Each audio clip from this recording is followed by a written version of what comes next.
हर हर महादेव, देवों के देव महादेव के चरण में प्रणाम करता हूँ। दुर्गा माँ के चरण में प्रणाम करता हूँ। सरस्वती माँ के चरण में प्रणाम करता हूँ। गणेश भगवान के चरण में प्रणाम करता हूँ। गुरु भाई गुरु बहनों के चरणों में प्रणाम करता हूँ। भाई गुरु बहन, आज का शिव चर्चा कथा एक बुद्धिमान साधु, रहस्यमय साधु और एक अत्याचार राजा का कहानी है।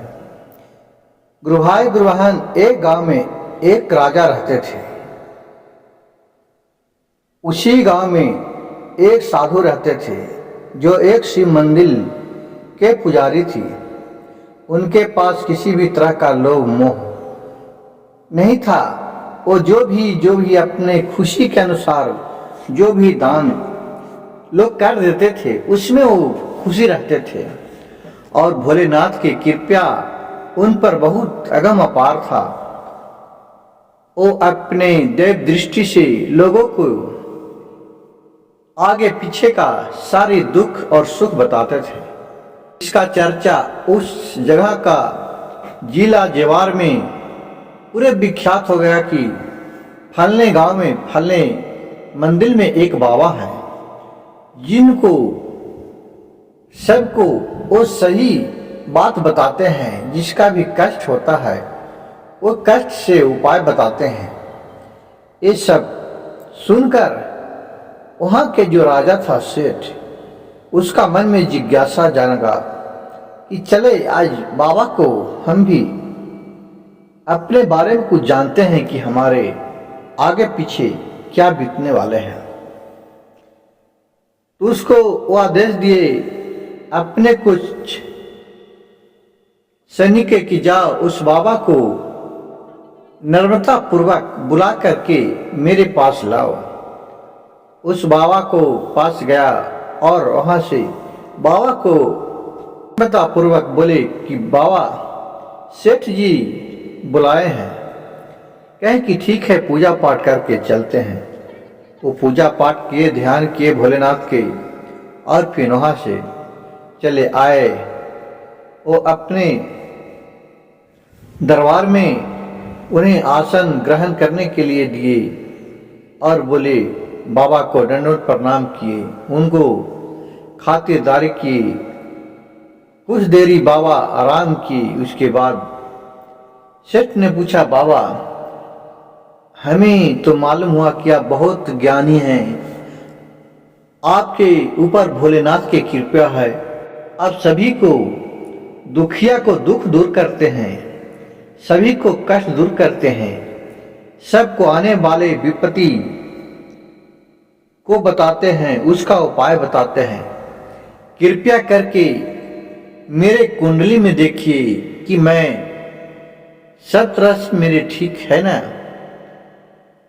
तो साधु बाबा राजा के ऊपर देखिए बहुत गौर से, और फिर बताए इनके अच्छे अच्छे कर्मों का और अच्छे अच्छे दिन जो चल रहा है उसके बारे में बताए।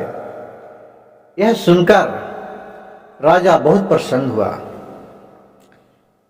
गुरु भाई गुरु बहन, देखिए दुख और सुख हर व्यक्ति को हर समय सभी को मिलता है। ये नहीं को किसी का सदीना सुख है तो सदीना सुखी रहेगा और किसी को दुख है तो सदीना दुखी रहेगा। ऐसा कोई बात नहीं है गुरु भाई गुरु बहन। दुख और सुख दोनों भाई है। एक भाई जाता है तो एक भाई आता है। एक परंपरा का रीति है। चाहे राजा हो, रंग हो, फकीर हो, कोई भी हो, उसका तो एक समय दुख और सुख दोनों को भोगना ही पड़ता है। जिस समय दिन और रात होता है, मौसम होता है गर्मी ठंडा बरसात, उसी तरह यह समय भी चलते रहता है। तो इस समय उसका अच्छा दिन चला था तो बाबा उसे अच्छे अच्छे बात बताए। उसके बाद उसके बुरे समय का भी परिणाम उस राजा को बताए बाबा। जब पूरे परिवर्तन का समय बताए तो राजा क्रोधित से भर उठा कि हमारे ऊपर ऐसा कष्ट होगा। और अपने म्यान से तलवार निकाला और बोला, इस संत को ही आज हटा देते हैं दुनिया से, नहीं रहेगा, नहीं, ये हमारे बारे में और बुरे प्रभाव के बारे में बताएगा। इतना क्रोध हो गया राजा।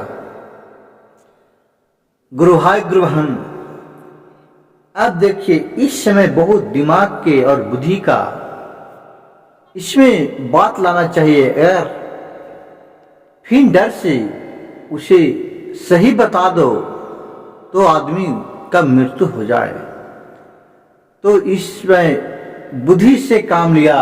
अब एक राजा बोला संत से कि बाबा अब तू ये बताओ कि हमारा मृत्यु कब है।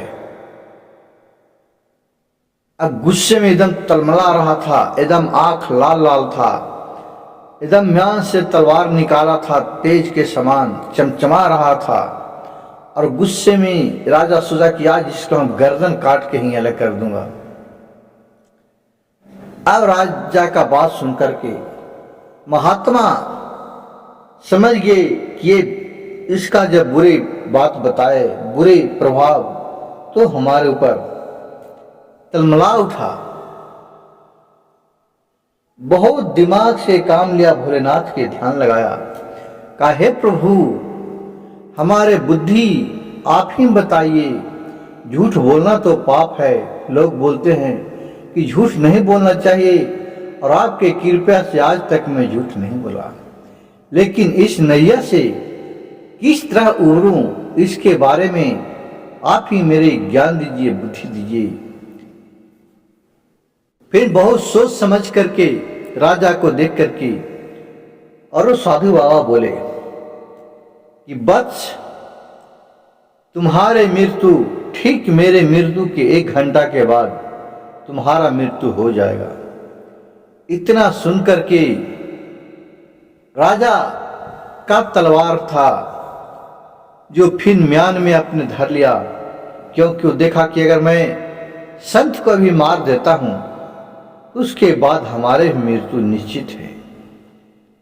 इसलिए संत अगर जिंदा रहेगा तो मैं भी जिंदा रहूंगा। यह सोच समझ कर वो खुशी से फिर बाबा के पैर में गिर गया और बोला, बाबा जो हमसे गलती हुआ वो हमें क्षमा कर दीजिएगा। और बाबा को खूब सारा धन दौलत, रुपया पैसा कौड़ी दिया और वहां से बाबा को विदाई किया। गुरु भाई गुरु बहन, इस कहानी से हमें यह सीखने को मिलता है कि जब आपके ऊपर आफत आ जाए, विपत्ति आ जाए, तो आप बहुत धैर्य पूर्वक उसका सामना कीजिए और बहुत बुद्धि से काम लीजिए। नहीं तो राजा ने देखो इस साधु का ही जान मार देता। इस तरह उस संत ने कितने बुद्धि से राजा के सामने काम लिया। गुरु भाई गुरु बहन, और कथा कहानी को अंत तक सुनिए, और मेरे भजन कथा कहानी अच्छा लगे तो शिव भक्त सविता को एक लाइक सब्सक्राइब शेयर जरूर कीजिएगा। हर हर महादेव, घर घर महादेव।